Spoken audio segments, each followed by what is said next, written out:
Here we are.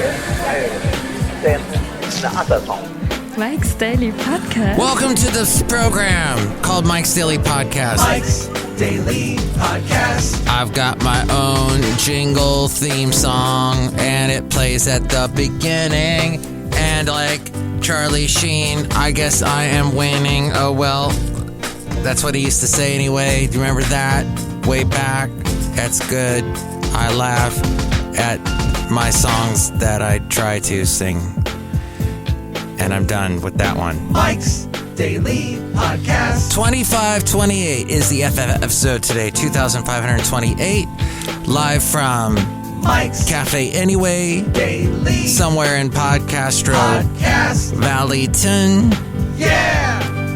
Last podcast picture, I had this beautiful picture there of the Oakland Bridge taken from Emeryville. Such a nice area. I made that little comment about whiffy people, but that's not really necessary, I guess, to say that kind of thing. That doesn't really contribute to anything. It's like not a... So, some people don't shower. I get it. Some people don't want to, deal with water. I get it. But that's just... Today's podcast picture is going to be... Well, I'll tell you in a moment. That's because I'm still looking. But the thing is that I had a very interesting morning where I was sort of sitting there thinking about what I talked about in the last podcast. And I was thinking about the whole thing where people, they're like, they get trolled. They try to do... This used to just happen to celebrities, but now it happens to anybody who's posting online. Maybe you get a little successful because people like, I don't know, the pictures you post. Maybe they like you, the way you look, or the things you believe in, or whatever it is. And people start to go, hey, I got these... And here's today's podcast picture. Negative people. It's not a podcast picture of negative people, but, you get these people that are saying to you things that you don't like, and you're thinking... Why? I think that's the big thing. I don't care if people don't like me, if people like me, whatever. It's nice, feels nice when they like you. And the late great Basil the Boxer, if you didn't like me, well, he might bark right in your face there and make a little comment in your head area, in your face. Make a not so calm comment. I think what gets me, and has always gotten me, when I was doing the radio, on the country radio, when I was on at night, and people would call up, I think what got me was that I'd be thinking about, wow, this person actually has no life, and they are going to spend that time that they could spend towards doing something else. And instead, they're going to complain to me. That fascinates me. Then again, I also say, hey, that's pretty cool that you mean enough to them. You've taken a bit of a position in their life that they're willing to reach out to you. Maybe you have that chance to help that person. Maybe you can tell them something that will be positive and will push them forward in a good way. But it just, I think what people think when they're trying to wrap their head around something big, something that you just can't process in your brain, why somebody does something, that gets us. Maybe that's what keeps up the celebrity I was talking about, keeps him up at night thinking about, why did they even write that? So the podcast picture today, I think, will be something from that little excursion I made to Oakland and the area known as Emeryville, and see that picture at MikesDailyPodcast.com. Or it'll be me and the cat.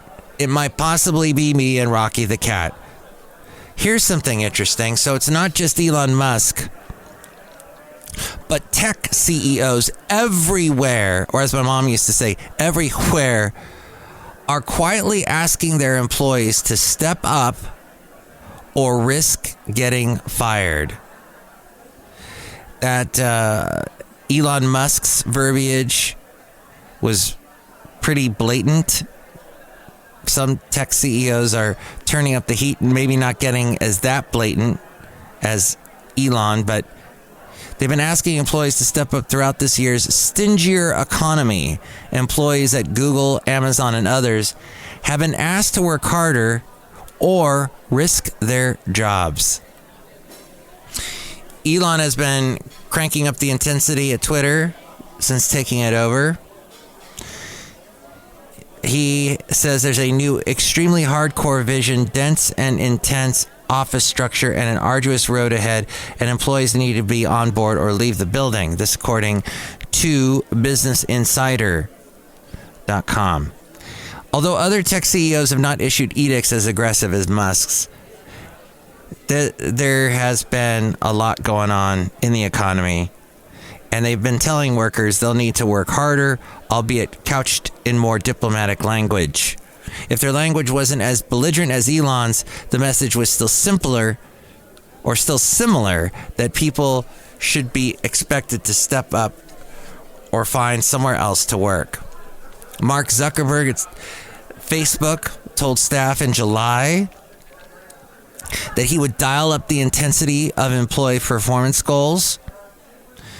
He reportedly said, realistically, there are probably a bunch of people at the company who shouldn't be here, and part of my hope by raising expectations and having more aggressive goals and just kind of turning up the heat a little bit is that I think some of you might just say that this place isn't for you, and that self-selection is okay with me. Later that month, during an earnings call, Mark doubled down on that vision and shared that the company planned to steadily reduce headcount growth over the next year, and many teams are going to shrink so we can shift energy to other areas inside the company. By the way, I listened to some NPR thing the other night, and they were talking about, you shouldn't drink coffee. You shouldn't drink coffee. When you drink coffee, it has like a half-life, and it takes forever to dissipate in your system. Yet at the same time, there's something called, I don't have it in front of me, but there's some kind of molecule, some kind of enzyme, I think it is, that your body builds up that gets inhibited when you're drinking coffee. And this enzyme helps you get tired. It helps you when you go to sleep. It helps make you sleepy. So when the coffee wears off, apparently all these enzymes hit you and you get tired, even though you've drank coffee. This is in the latest Costco, by the way. As we go outside a cafe anyway, we're bringing Mike's Daily Podcast somewhere in Podcastro Valley, the last place on earth. In October, Facebook told managers to mark 15% of its employees as need support in what workers dubbed quiet layoffs. Across tech, more companies are now demanding a specific number of workers be put on performance improvement plans and ultimately managed out of the company. Alphabet needs to make the company 20% more productive. That's Alphabet, the company that runs Google. Amazon asked to accomplish more with less.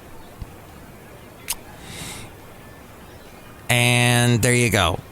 So, as a manager, as someone who has seen people leave this year, seemingly going to other jobs, quiet quitting and all that kind of thing, I find that interesting. Will it continue, though? They all the people that left did have other jobs to go to, but just to quit would probably not be a good idea at this point.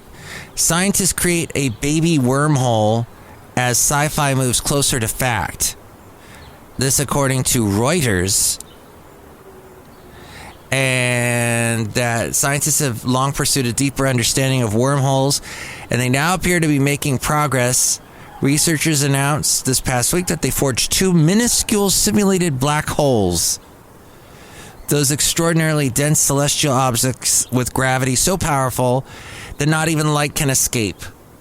And they created these in a quantum computer and transmitted a message between them through what amounted to be a tunnel in space-time. Now, the last podcast, we discussed how there was someone in Popular Mechanics who wrote that there is an enclosed system, something called entropy occurs, and I'll have to go back and listen to my own podcast, but had something to say that time is a linear, straight ahead, only forward-moving thing. You can't go back and forth in time. Time just moves in one direction. But maybe this is saying no. It was a baby wormhole, according to Caltech physician Maria Spirapoulou, a co-author of the research published in the journal Nature. But scientists are a long way from being able to send people or other living beings through such a portal, she said. Experimentally, for me, I will tell you that it's very far away. People come to me and ask me, can you put your dog in the wormhole? And why would you do that? It's so cruel.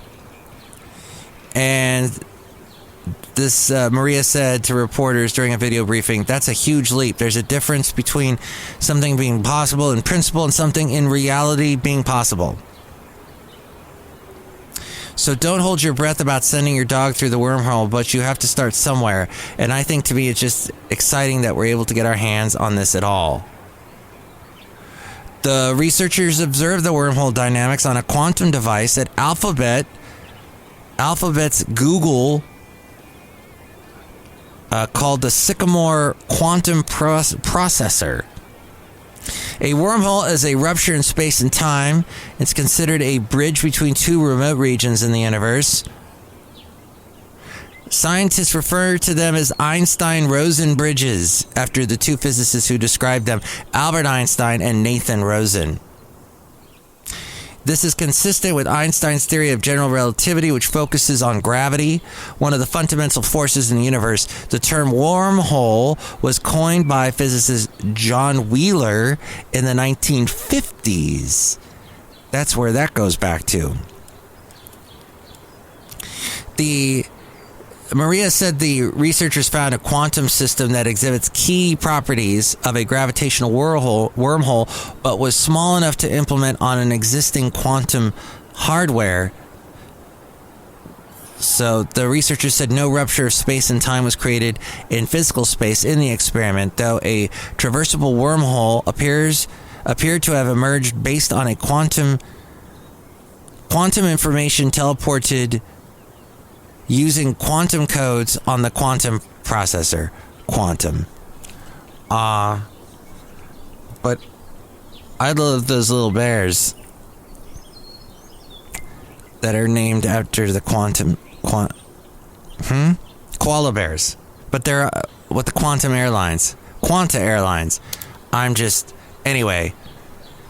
That was also from CNN, was where that came from. Fascinating, huh?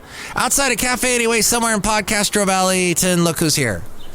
Hello, Mike Matthews. It's Chely Shoehart, gift shop supervisor. We don't have any wormholes in the gift shop, Mike Matthews. That's probably a good thing. Do we have snow globes? Of course, Mike Matthews. We always have snow globes. Good. Look who else is here. Oh, Mike, this is Floyd the Floorman. And this is John Deere, the engineer. Yes, my quantum computers are fascinating, and we can be able to go back in time and through the universe and into the future. Mm-hmm. Uh-huh. Yeah. Fascinating. Hey, you know what? Let's go back in time anyway. Shall we? Cafe anyway? Let's go back in time to when yours truly was on the radio, the country radio. And we have this little segment here, Let's Go Back with Matthews. And I recently recorded this. I would like to play this for you. And you can go back in time. See, I play this because I think music radio can be so boring. It's just a jukebox playing on and on and on.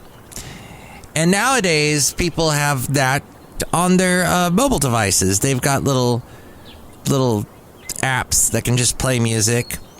and they can just listen to that. So radio needs to be radio again. It needs to be interesting. It needs to be fun. It needs to interact with listeners and do that kind of thing. And back in the day, about 20 years ago, I was doing that on a radio station called KHAY and a show called the Santa Fe Cafe, playing country music, talking to listeners. Let's listen to a little piece of that now. KHAY with KA's Matt Michaels. The question is, what cartoon character do you most resemble? Probably Bugs Bunny. You resemble Bugs Bunny? Yeah. You have big ears? No, I'm just very sneaky. Sorry, George. I was not really interested. Who's that? Huh? Who's that? Oh, that's my friend Christina. Oh. You guys out on a date? Huh? Hello? You out on a date? I'm sorry. I'm on cell phone. I can't hear. Okay. Cell phones work Did you great. work? Did you work? Did you work? Daryl Worley, I miss my friend. Daryl Worley, I miss my friend. That was before he had that song about, have you forgotten about 9/11? I think that's how the lyrics went. So yeah, people would call in like that, and there'd be a guy flirting with the girl. I don't know where that was, somewhere. Who knows? Maybe it was a tanning salon, I forget. But there you go. I like to throw those little bits at the end of my podcast. Yes, this is the end of the podcast. What? You wanted it to continue? Okay. Here's another segment called the Mike Matthews New Tunes Feud. We've got 2 songs I'm going to play for you. You tell me which one you like better. And you know how you do that? You call me at 336MM Daily. 3 plus 3 equals 6. MM is Mike Matthews. Daily as and what this podcast tries to be. Okay, let's see. This is a song called, it's a band actually called Ways in Waves. And this song is called Everything Taken.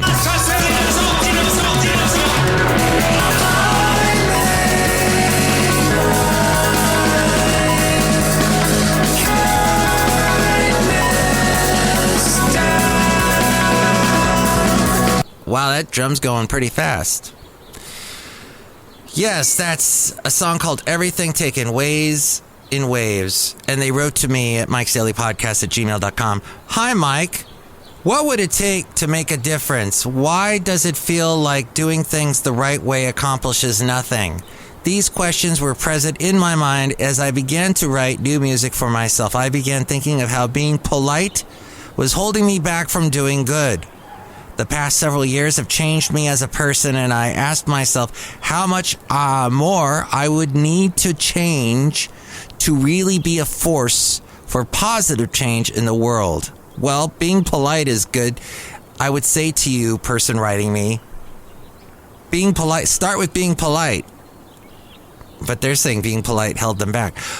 The song Everything Taken, we heard a little bit of that just now. He says, came about from the feeling of unshakable restlessness that myself and many others felt during the height of the pandemic. That's true. You know, the pandemic sure has generated a lot of music. Would you say not? Nesba? Okay, and then here is someone named Tim Baker. He sent me an email with his tour dates. All right, I'll play something Tim's label from his music here. Let's see. This is a song called Someday by Tim Baker. through the ink of the night. It's like colors that I've never seen. And I need to be in it. My bed and finally stepping in the right direction again. Is that the lead singer of Hey Rosetta? Is that why I'm getting this? I did interview Tim Baker. Oh, that's weird. Yeah, I believe the interview there is in my on my website, MikesDailyPodcast.com. If you click on the little hamburger, the 3 horizontal lines, there's all the interviews. Look up Hey Rosetta, and Tim Baker is there. Well, thank you, Tim, for sending that to me. I don't see if you are coming anywhere near to me. You are not. You are mostly on the East Coast. but that's because you're from Nova Scotia, I believe. So, cool. All right, so which one do you like better, Tim Baker or Ways and Waves? Ways in Waves. Which one do you like better? Call me 336-MM Daily. 3 + 3 = 6. MM is the Mike Matthews. Daily isn't what this podcast tries to be. You know, last week, I did not do a podcast daily. I think I stopped on Monday. But the 4 days I did not do a podcast, I want to tell you, I had some great, very important, positive times for myself, very progressive, helpful times that strengthened me inside my soul, inside my heart. Because I spent a lot of time with my lovely lady friend, and we did some walking. We had to, we cooked together. We had to make some meals because we were hungry, and we had to spend some time together and talk. And I'm going to tell you now, as my podcast listener, I'm going to be honest with you, that trumps this podcast anytime. So if I get delayed, if I get blocked from doing my podcast, it is because I'm spending quality time with my lovely lady friend. And I think you would agree that is much more important than doing this show. But it is Mike's Daily Podcast. Occasionally I get interrupted by the important things. But thank you for listening to it. And for more ways to reach me, it's A-Frame. Mike's Daily Podcast is written and produced and performed by Mike Matthews. His podcast is super easy to find. Download or listen to his show and read his blog at MikesDailyPodcast.com. Email Mike now at MikesDailyPodcast@gmail.com. See you tomorrow. Bye!